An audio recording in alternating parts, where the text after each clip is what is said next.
बिस्मिल्लाहिर्रहमानिर्रहीम। अस्सलाम वालेकुम। मुनव्वर एकेडमी ऑफ साइंसेज की तरफ से मैं हूं आपका English teacher professor Mursalin Abbas और आज हम आपके लिए एक नए लेक्चर के साथ हाजिर हुए हैं, गुड बाय मिस्टर चिप्स, जो कि सेकेंड ईयर का एक बड़ा इंपॉर्टेंट नावल है। उनके सिलेबस में से, सेकेंड ईयर के सिलेबस में से आज हम उस पूरे नावल की समरी को डिस्कस करेंगे, उसके इम्पोर्टेंट पॉइंट्स पर बात करेंगे और समझने की कोशिश करेंगे कि किस तरह से पेपर सेटर आपसे क्वेश्चन पूछता है और उन क्वेश्चंस को आपने किस तरह से आंसर करना है। तो सबसे पहले इस पूरे नॉवल को समझने के लिए की कोशिश करते हैं, तो एक टेक्निक का इस्तेमाल किया गया इसमें, जिसको कहते हैं chronological order. Students, chronological order से मुराद ये है कि जब आप तारीख की तरतीब से डेट वाइज जब आप इवेंट्स को डिस्कस करते हैं तो उसको क्रोनोलॉजिकल ऑर्डर बोलते हैं। तो इस टेक्निक को जेम्स हिल्टन ने इस नॉवल के अंदर इस्तेमाल किया और इसी तरतीब के साथ हम सीखने की कोशिश करेंगे कि पेपर में किस तरह से वो सवालात आपसे पूछता है और आपको उसे किस तरह से आंसर करना है।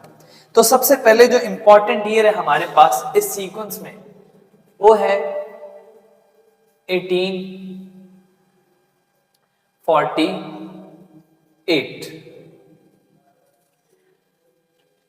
स्टूडेंट्स, 1848 ईयर की जब आप ईयर 1848 की बात करते हैं तो इसकी इंपॉर्टेंस क्या है? इसकी इंपॉर्टेंस ये है कि इस पर्टिकुलर ईयर के अंदर, इस साल के अंदर मिस्टर चिप्स, जो कि सेंट्रल कैरेक्टर है इस नॉवल का, मिस्टर चिप्स, उनकी पैदाइश का, मिस्टर चिप्स वाज बॉर्न, ये उनकी पैदाइश का साल था। उसके बाद जब आप अगले इंपॉर्टेंट ईयर की बात करते हैं तो दैट इज 1850। और 1850 में क्या इंपॉर्टेंट था, क्या अहमियत थी उसकी इंपॉर्टेंस क्यों है?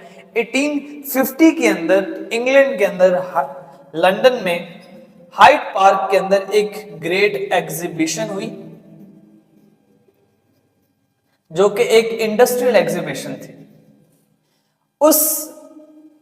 उस इवेंट को मिस्टर चिप्स ने as a toddling child attend किया।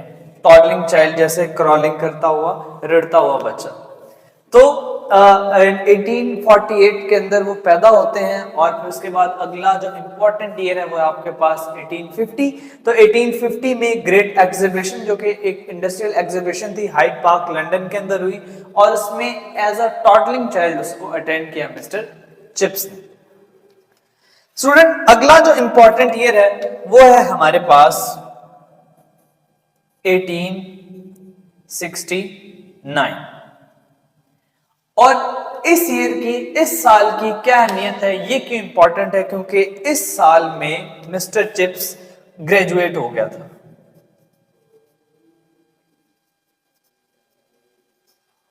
मिस्टर चिप्स ग्रेजुएट हुआ और देन उसके बाद फर्स्ट टाइम मलबरी स्कूल,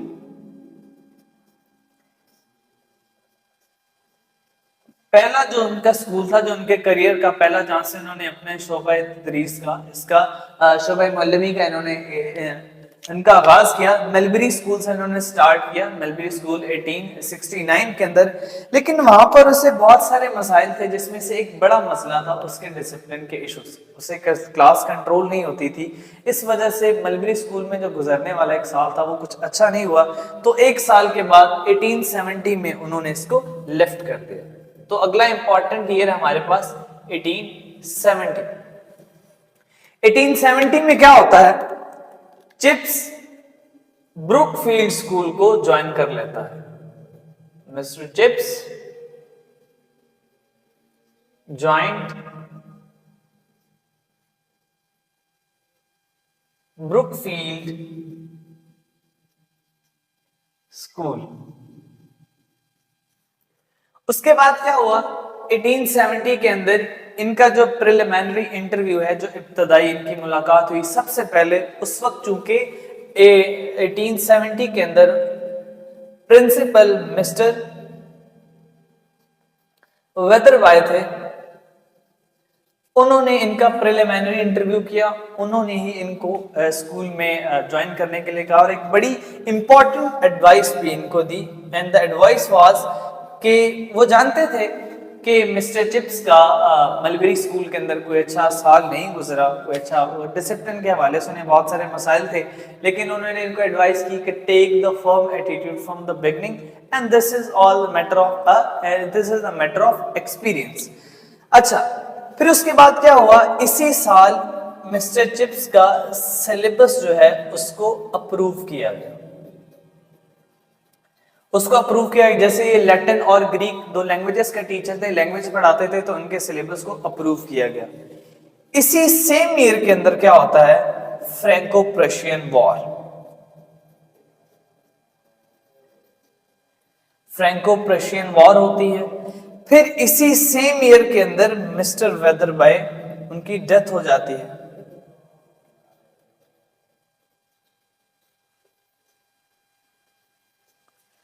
और इसी सेम ईयर में 1870 के अंदर मिस्टर वेदरबाई की जगह उनको आकर रिप्लेस करते हैं मिस्टर मेल्ड्रम। मिस्टर मेल्ड्रम इस कहानी के, इस नॉवल के ये दूसरे प्रिंसिपल हैं, मिस्टर मेल्ड्रम, जो कि आकर 1870 में ज्वाइन करते हैं।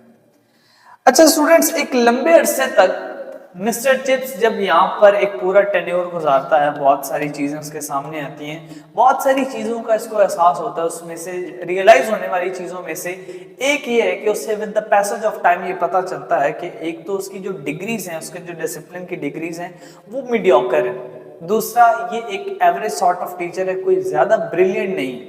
When he was young, he was ambitious, और एम्बिशियस किस लिए था, उससे किसी फर्स्ट क्लास स्कूल की हेडशिप चाहिए थी, लेकिन ब्रुकफील्ड स्कूल एक सेकंड रैंक का, it was a good school of second rank, ये अच्छे दूसरे दर्जे का एक अच्छा स्कूल था, लेकिन उसे फर्स्ट क्लास स्कूल की हेडशिप के लिए वो एम्बिशियस था। लेकिन with the passage of time उसे पता चला कि इन सारी चीजों की जो एलिजिबिलिटी है उसके अंदर नहीं पाई जाती, इसलिए उसने अपने आप को इन्हीं चीजों के साथ वो आदी होने का या यही वक्त गुजारने का उसने अपने साथ तय कर लिया।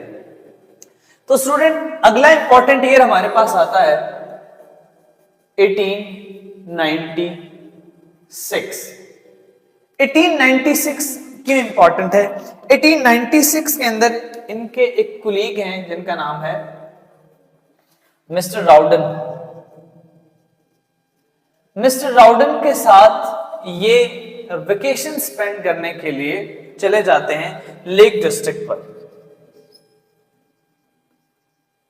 लेक डिस्ट्रिक्ट, और वहां थोड़े दिन रहने के बाद मिस्टर जो राउडन है, जो इनके कुलीग हैं, उनको किसी फैमिली बिजनेस की वजह से वापस आना पड़ता है, लेकिन ये वहीं कंटिन्यू करते हैं अपना सफर, ये वहीं रहते हैं। और वहां पर एक पहाड़ है जिसका नाम है ग्रेट गैबल। ये एक दिन वहां घूमने के लिए गए और क्या देखते हैं कि सामने एक डेंजरस लुकिंग लेज के ऊपर, एक माउंटेन के ऊपर एक लड़की है जो कि हैंड वेव कर रही है। तो जब हैंड वेव करते हुए देखते हैं तो उन्हें लगता है कि शायद वो किसी मुसीबत में है, वो उसकी मदद के लिए भागते हैं, लेकिन साथ ही क्या होता है कि मिस्टर चिप्स का जो अपना टखना है वो मुड़ जाता है, उसका एंकल जो अपना एंकल रेंच हो जाता है, तो वो वहीं गिर जाता है। तो बजाय इसके कि वो उसको रेस्क्यू करता, वो लड़की नीचे आकर फिर इनको रेस्क्यू करती, क्योंकि वो लड़की उस वक्त किसी मुसीबत में नहीं थी बल्कि अपनी किसी दोस्त के लिए वो हैंड वेव कर रही थी। तो 1896 की इंपॉर्टेंस क्या है कि यहाँ इस कहानी की जो हीरोइन है कैथरीन ब्रिजेस, उनके साथ इनकी मुलाकात होती है, कैथरीन ब्रिजेस के साथ, जो कि दूसरा इंपॉर्टेंट मेजर कैरेक्टर है इस नॉवल का। कैथरीन ब्रिजेस से मुलाकात होती है और इसी सेम ईयर में दे गॉट मैरिड।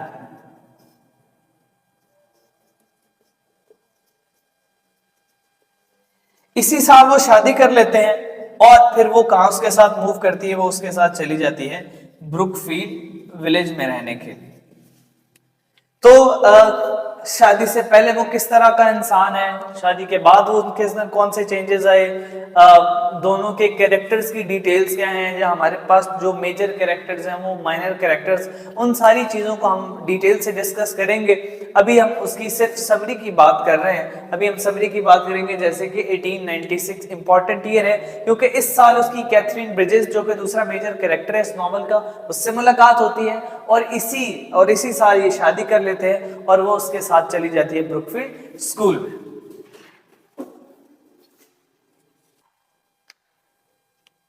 अच्छा स्टूडेंट, तो अगला इंपॉर्टेंट ईयर हमारे पास है 1898।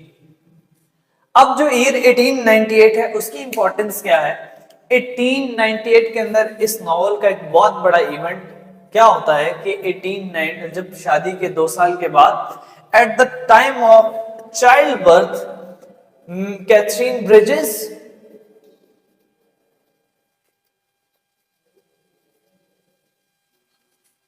and her infant son both died on the same day।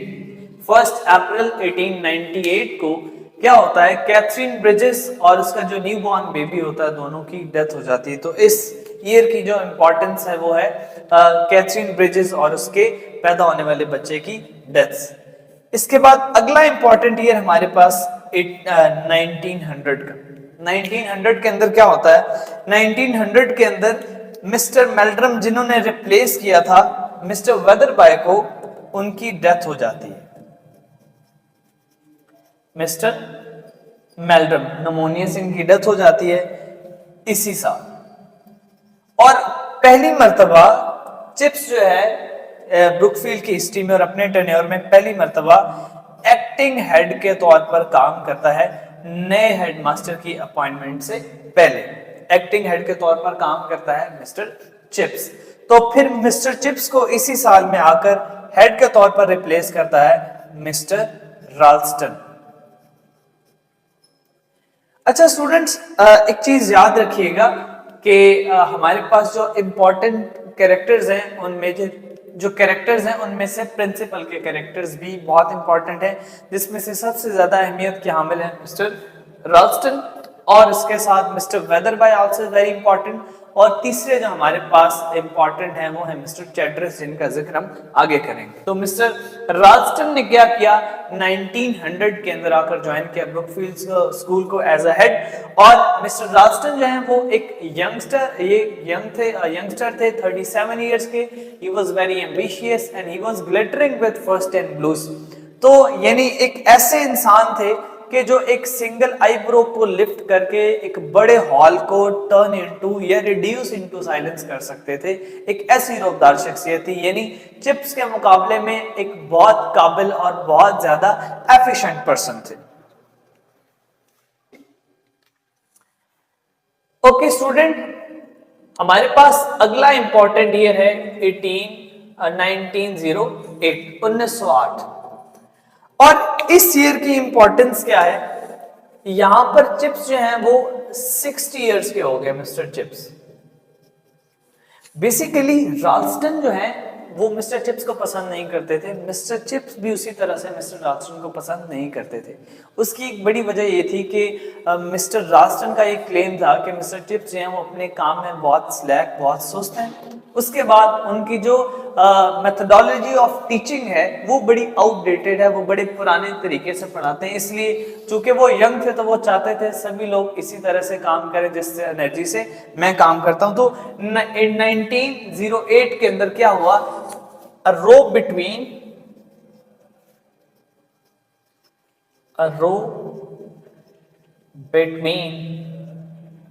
Ralston and chips. तो झगड़े की बात क्या थी?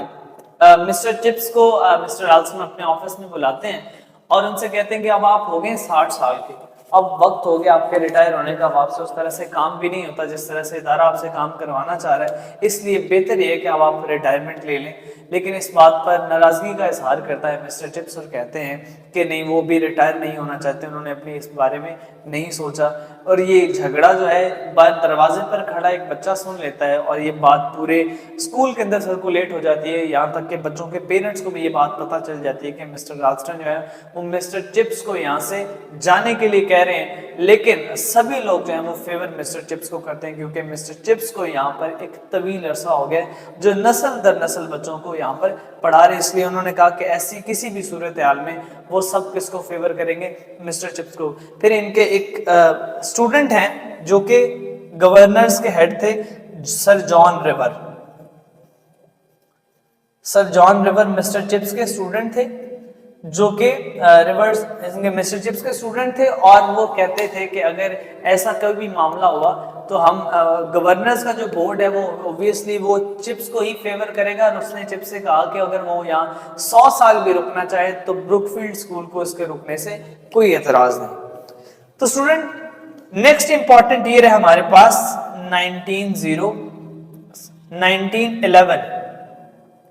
1911 में क्या होता है, इसकी इंपॉर्टेंस है कि इसके अंदर मिस्टर राल्स्टन यहां से लेफ्ट करते हैं, वो लेफ्ट करते हैं और उनकी जगह एक दूसरे प्रिंसिपल आकर काम करते हैं नए, जिनका नाम है मिस्टर चैट्रस। अच्छा, तो मिस्टर चैट्रस जो हैं उन्होंने आते ही ब्रुकफील्ड स्कूल के अंदर मिस्टर चिप्स की अहमियत को पहचान लिया, उनके प्राइड को, उनके ऑनर, उनकी डिग्निटी को पहचान लिया, और फिर उसी तरह से जो वो डिजर्व करते थे उसी तरह से उनकी रिस्पेक्ट भी की गई। तो इनके मामलात मिस्टर चैट्रस के साथ बहुत अच्छे रहे।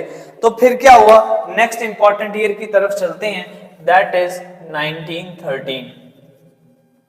1913 में क्या हो जाता है, 1913 में मिस्टर चिप्स रिटायर हो जाते हैं।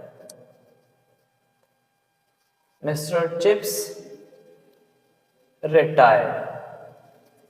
रिटायर होते हैं, और फिर रिटायरमेंट के टाइम पर एक बड़ी हिस्टोरिक स्पीच होती है उनकी, जिसके अंदर बहुत सारे कोटेशंस लैटिन और ग्रीक लैंग्वेजेस के होते हैं। फिर उसके बाद यहाँ उनको रिटायरमेंट के तौर पर उनको एक राइटिंग डेस्क,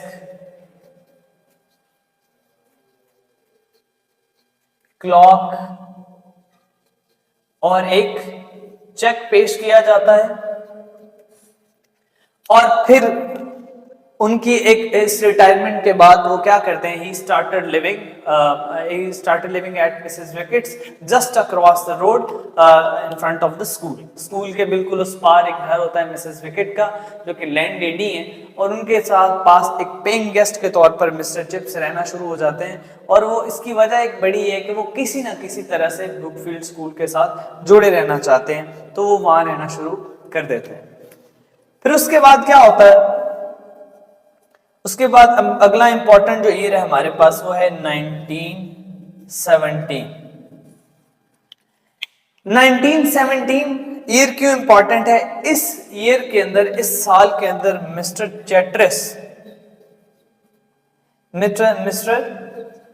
चैट्रस जो कि खुद डायबिटीज के पेशेंट भी हैं, वो requested mister chips to rejoin the Brookfield school को दोबारा ज्वाइन करने की रिक्वेस्ट करते हैं रिटायरमेंट के बाद मिस्टर चिप्स। और उसकी एक बड़ी वजह यह है कि यहाँ जंग अजीम अव्वल शुरू हो जाती है, बहुत सारे यंगस्टर्स को जंग का हिस्सा बनना पड़ता है, वो चले जाते हैं जंग का हिस्सा बनकर। तो मिस्टर चैट्रस खुद भी जो क्योंकि डायबिटीज के पेशेंट हैं तो उनको चीजें मैनेज करने में बहुत सारा प्रॉब्लम हो रहा है, तो वो मिस्टर चिप्स से रिक्वेस्ट करते हैं कि वो वापस आकर स्कूल को ज्वाइन कर लें। तो उनकी रिक्वेस्ट को एक्सेप्ट कर लेते हैं मिस्टर चिप्स, और क्या कर लेते हैं, ब्रुकफील्ड स्कूल को 1917 के अंदर फिर से ज्वाइन कर लेते हैं। तो Mr. Chips rejoined the school. Mister chips दोबारा इसको ज्वाइन कर लेते हैं। जी हाँ स्टूडेंट्स, तो हमारे पास अगला जो इंपॉर्टेंट ईयर है वो है 1918। 1918 की इंपॉर्टेंस क्या है कि इस साल मिस्टर जंग अजीम चूंकि खत्म हो जाती है जंग अजीम अव्वल, तो मिस्टर चिप्स क्या करते हैं, फिर से रिटायर हो जाते हैं। तो मिस्टर चिप्स जो हैं वो अपनी रिटायर्ड अगेन, वो दोबारा से अपनी रिटायरमेंट का उस दिन ऐलान करते हैं जिस दिन जंग अजीम खत्म होने का बाकायदा ऐलान होता है इंग्लैंड के अंदर, और लोग उसका जश्न मनाते हैं। फिर अगला हमारे पास इंपॉर्टेंट ईयर क्या है, अगला इंपॉर्टेंट ईयर हमारे पास 1930। 1930 क्यों इंपॉर्टेंट है, 1930 के अंदर मिस्टर चिप्स अपनी ही रॉट हिज विल, और वो अपनी वसीयत रखते हैं।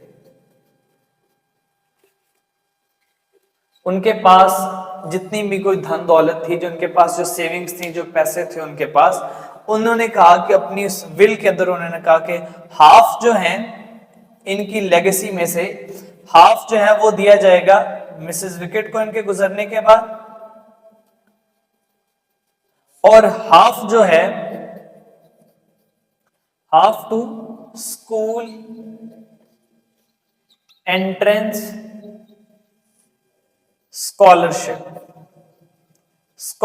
के लिए। और स्टूडेंट हमारे पास आखिरी जो इंपॉर्टेंट ईयर है, लास्ट इंपॉर्टेंट ईयर है, द ईयर इज 1933। 1933 में क्या होता है, 1933 में मिस्टर चिप्स जो कि सेंट्रल कैरेक्टर हैं इस नॉवल का, मिस्टर चिप्स, उनकी डेथ हो जाती है। Mister chips died. और एक और इंपॉर्टेंट चीज, एक लिनफोर्ड, एक बच्चा है लिनफोर्ड जो उनकी आखिरी मुलाकात उनसे करने के लिए आता है, जिसके मुंह से ये दूसरी मर्तबा और आखिरी मर्तबा लफ्ज फूटते हैं, गुड बाय मिस्टर चिप्स। वो इसी नॉवेल का जो टाइटल है उसकी सिग्निफिकेंस भी इसी से मंसूब है। पहली मर्तबा उसे कैथरीन ब्रिजेस ने कहा था, दूसरी और आखिरी मर्तबा उससे लिनफोर्ड ने 1933 के अंदर एक बच्चा उससे मिलने के लिए आया था और उसने उसे जाते हुए गुड बाय मिस्टर चिप्स कहा, जिससे बहुत सारी बातें मिस्टर चिप्स को याद आने लगी और उसकी ज़िंदगी का एक फ्लैशबैक चला उस आखिरी लम्हे में और उसकी डेथ हो जाती है। तो स्टूडेंट्स, ये इस पूरे नॉवल की समरी है, तो ये इस नॉवल के सभी इंपॉर्टेंट इवेंट्स हैं, इंपॉर्टेंट ईयर्स हैं। अब हम सारे नेक्स्ट वीडियोस के अंदर हम कैरेक्टर्स को डिटेल से डिस्कस करेंगे, मेजर कैरेक्टर्स को, माइनर कैरेक्टर्स को, और फिर किस तरह से क्वेश्चन आपसे पॉसिबली पूछे जा सकते हैं, उन सारी चीज़ों को हम वन बाय वन डिटेल से डिस्कस करेंगे। अगर आपका कोई इसके मुताल्लिक कोई भी सवाल हो तो आप कमेंट बॉक्स में पूछ सकते हैं। Thank you very much.